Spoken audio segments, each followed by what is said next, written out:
జాతీయవాదమే లక్ష్యంగా political reviews analysis channel Shastri స్మయోకి స్వాగతం. నా వీడియో నచ్చినట్లయితే లైక్ చేయండి, అలాగే హైప్ చేయండి. తప్పనిసరిగా నా ఛానల్ని సబ్స్క్రైబ్ చేసుకుని సపోర్ట్ చేయండి. ప్రపంచంలో నెంబర్ 1 రోగ్ కంట్రీ ఏదైనా ఉంది అంటే అది పాకిస్తానే. ప్రపంచంలో ఎక్కడ ఉగ్రవాద సంఘటనలు జరిగినా దానికి మూలాలు పాకిస్తానే. అలాంటి పాకిస్తాన్ ఇప్పుడు శాంతి దూతగా మారిపోయింది. అమెరికా ఇరాన్ల మధ్య శాంతి చర్చలు జరపడానికి ఇస్లామాబాద్ని వేదికగా మార్చేసింది.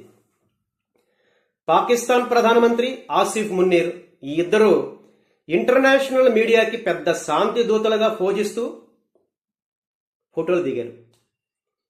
అసలు పాకిస్తాన్కి ప్రపంచ శాంతి మీద ఇంత ఇంట్రెస్ట్, లవ్ ఎందుకు ఏర్పడ్డాయి? దానికి కారణం అమెరికా ఇరాన్ యుద్ధం వల్ల నష్టపోయే దేశాల్లో ముఖ్యమైన దేశం పాకిస్తానే. అందుగురించే ఇరాన్ అమెరికా యుద్ధాన్ని ఆపడానికి నానా ప్రయత్నాలు చేసింది. అయితే అమెరికా ఇరాన్ల మధ్య ఈ పీస్ టాక్స్ ఫెయిల్ అవడంతో ఇప్పుడు పరిస్థితి మళ్ళీ మొదలుకొచ్చింది. అమెరికా ఇజ్రాయెల్ కలిసి ఇప్పుడు ఇరాన్ మీద దాడి చేయడానికి పూర్తిగా సిద్ధమవుతున్నాయి. హర్మోజ్ జలసంధి మీద దాడి చేసి హర్మోజ్ జలసంధిని కంట్రోల్లో తీసుకోవడానికి అమెరికా ప్రయత్నాలు ప్రారంభించింది. దీంతో పాకిస్తాన్ పరిస్థితి ఇప్పుడు అడకత్తెరలో పోకచెక్కలా మారిపోయింది. పాకిస్తాన్కి ముందుంది ముసల్లా పండగ. భారత్ ఉసురు పాకిస్తాన్కి ఇప్పుడు తగులుతోంది. ఎందుకో తెలుసా? దీనికి సంబంధించిన పూర్తి వివరాలు ఇప్పుడు మనం చూద్దాం. అమెరికా ఇరాన్ మీద యుద్ధం చేయడానికి పాకిస్తాన్ భూభాగాన్ని, పాకిస్తాన్ ఎయిర్ బేస్ని డిమాండ్ చేసే అవకాశం ఉంది.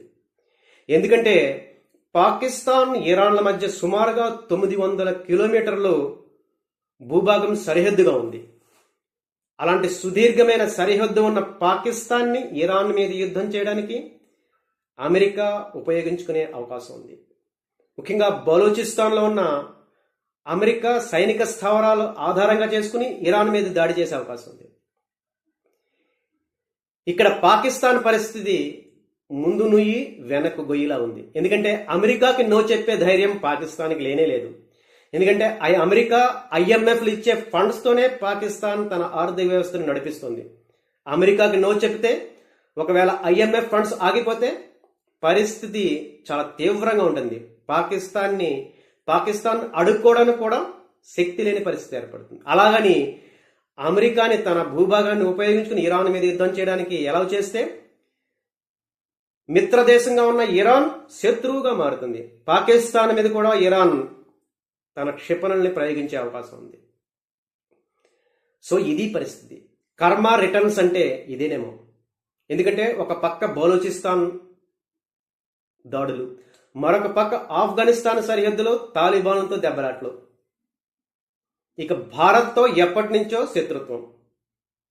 ఇలా మూడు వైపులా శత్రుత్వం ఉన్న పరిస్థితుల్లో 900 కిలోమీటర్ల బార్డర్ ఉన్న ఇరాన్ కూడా శత్రు దేశంగా మారితే పాకిస్తాన్ పరిస్థితి ఎలా ఉంటుందో అర్థం చేసుకోవచ్చు. అందుగురించే శాంతి చర్చల పేరుతో ఇరాన్ అమెరికాల మధ్య శాంతి ఒప్పందం కుదిర్చి ఏదో రకంగా యుద్ధాన్ని ఆపాలని ఈ హైడ్రామాని పాకిస్తాన్ నడిపించింది.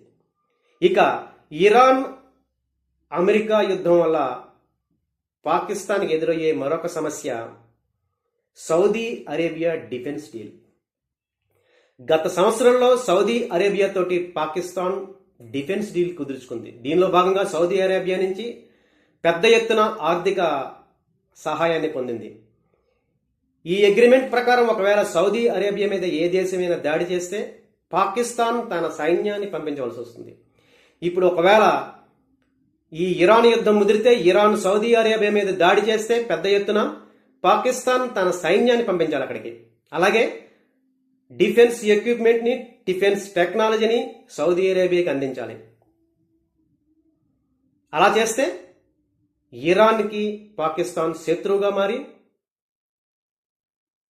తన మిత్రదేశం హోదాని పాకిస్తాన్ కోల్పోవలసి వస్తుంది. ఇలా ఒక పక్క అమెరికా, మరొక పక్క సౌదీ అరేబియా. ఈ రెండు దేశాలతో ఇరాన్ యుద్ధం వల్ల పాకిస్తాన్ ఇరుక్కుపోయి బయటికి పడలేని పరిస్థితి ఏర్పడుతుంది. ఇక మూడవ అంశం ఇంటర్నల్ ఫ్యాక్టర్. పాకిస్తాన్లో సున్నీలు మెజారిటీగా ఉండి పాకిస్తాన్ ప్రభుత్వంలో అధికారాన్ని చెలాయిస్తుంటారు. ఇక షియా ముస్లింలు కూడా పాకిస్తాన్లో కొన్ని ప్రాంతాల్లో గణనీయంగానే ఉన్నారు. ఇప్పుడు ఒకవేళ పాకిస్తాన్ అమెరికాకు కానీ సౌదీ అరేబియాకు కానీ ఏ రకంగానైనా ఇరాన్ మీద యుద్ధానికి సహాయం చేస్తే దాని పరిస్థితులు పాకిస్తాన్ మీద పడతాయి. ఎందుకంటే ఈ షియా ముస్లింలు పాకిస్తాన్ ప్రభుత్వం మీద తిరుగుబాటు చేసే అవకాశం ఉంది. అంతెందుకు, మనం జమ్మూ కాశ్మీర్లో ఇప్పుడు చూస్తున్నాం, ఇరాన్ మీద అమెరికా యుద్ధం చేస్తుంటే కాశ్మీర్లో ఉన్న షియా ముస్లిమ్స్ భారతదేశానికి వ్యతిరేకంగా జెండాలు పట్టుకుని ధర్నాలు చేశారు. మరి ఇక పాకిస్తాన్లో ఒకవేళ పాకిస్తాన్ ఇరాన్కి వ్యతిరేకంగా అమెరికాతోటి సౌదీ అరేబియాతోటి పనిచేస్తే అక్కడ షియా ముస్లింలు ఊరుకుంటారా? వాళ్ళు తప్పనిసరిగా అక్కడి ప్రభుత్వం మీద సివిల్ వార్ చేసే అవకాశం ఉంది. సో పాకిస్తాన్కి ఇన్ని రకాల శత్రుత్వాలు, ఇన్ని రకాల తలపోట్లు ఉండబట్టే ఒక్కసారిగా వీళ్ళందరూ శాంతి దూతలుగా మారిపోయారు. శాంతి చర్చలంటూ ఇంటర్నేషనల్ మీడియాకి, ప్రపంచ దేశాలకి తెగ ఫోజులు ఇచ్చేశారు. మరొక పక్క భారతదేశం చాలా సైలెంట్గా, చాలా పెర్ఫెక్ట్గా తన దౌత్య విధానాలతోటి అటు అమెరికాని, ఇటు ఇరాన్ని, మరొక పక్క ఇజ్రాయెల్ని చాలా పెర్ఫెక్ట్గా మేనేజ్ చేస్తుంటే పాకిస్తాన్ మాత్రం ఇప్పుడు శాసనంలో పడిన ఈగలా కొట్టుకుంటుంది. అది పాకిస్తాన్ పరిస్థితి. మరొక పక్క ఇజ్రాయెల్తో కూడా డైరెక్ట్గా వార్ పెట్టుకునే పరిస్థితులు పాకిస్తాన్కి ఏర్పడ్డాయి.